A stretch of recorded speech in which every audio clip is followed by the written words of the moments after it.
মোদি এবং অমিত শাহ ভাগবা নাগিবে, একটা ভোট হুমাক দেওয়া যাবে না, একটা ভোট যাতে না করে তার ব্যবস্থা। আর হিমা কছে জয় শ্রীরাম।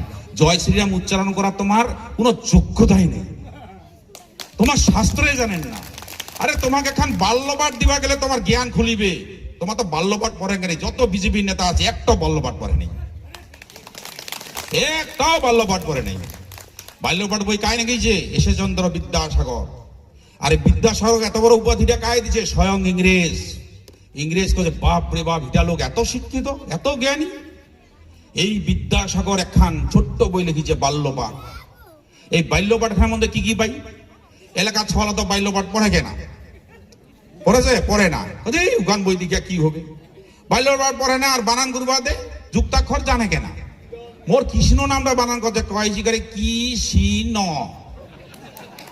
কৃষ্ণ বলে কৃষ্ণ। যুক্তাক্ষর জানে কেনা? করি ভালা হবে এটা জানে কেনা? যুক্তাক্ষর জানি জানে কেনা?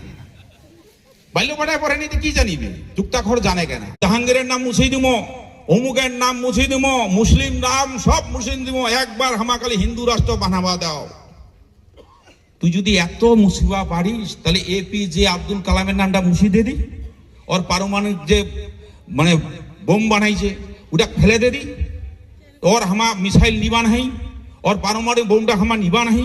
তো দম থাকে তুই বানা দেখবি, শালা চুরি করে খাবা পারি। হ্যাঁ, এটা বানা দিলাম বোম, ওটা কেন কহেন নাই যে মুসলমানের দ্বারা ওই বোমটা হামা নিবা না? পৃথিবীর বুকে রোহিঙ্গার সংখ্যা আছে 14 লাখ। এই রোহিঙ্গা কারা? এরা ধর্মে মুসলিম। হিমা হচ্ছে মায়ানমারের মানুষ, আরাকানের বাসিন্দা। আরাকান একসময় একটা আলাদা দেশ ছিল, পরবর্তী মায়ানমারের সঙ্গে যুক্ত হয়ে যায়। সেই জায়গায় যে ইসলাম ধর্মের লোকগুলা ছিল তার উপর মায়ানমারের যে সরকার, সেখানকার যে সেনাবাহিনী নির্মম অত্যাচার করে। যেদিন নবাব সিরাজউদ্দৌলা ইংরেজ পরাজিত করেছে, নবাব সিরাজউদ্দৌলা বাংলার ছিল লাস্ট নবাব এবং শ্রেষ্ঠ নবাব, সব থেকে বড় নবাব। এই নবাব সিরাজউদ্দৌলা যেদিন বন্দী হয়, ইংরেজ যখন ধোকা দিয়া বন্দী করে, সেদিন প্রত্যেকটা হিন্দু মা কান্দিছে, চোখের জল ফেলাইছে যে নবাব সিরাজউদ্দৌলা এত ভালো ছিল, তা কাজে এইভাবে পরাজিত করিল। আর শয়তানি কইছে কায়?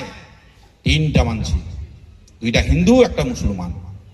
এক হচ্ছে মির্জাফর, এক হচ্ছে জগৎ শেঠ, আর এক হচ্ছে কৃষ্ণচন্দ্র রাজা। এই 3 জন বেইমানি করিয়া ভারতবর্ষ পরাধীনতা করে দিয়েছে। 200 বছর গোলামি খাটিয়েছে ভারতবর্ষ।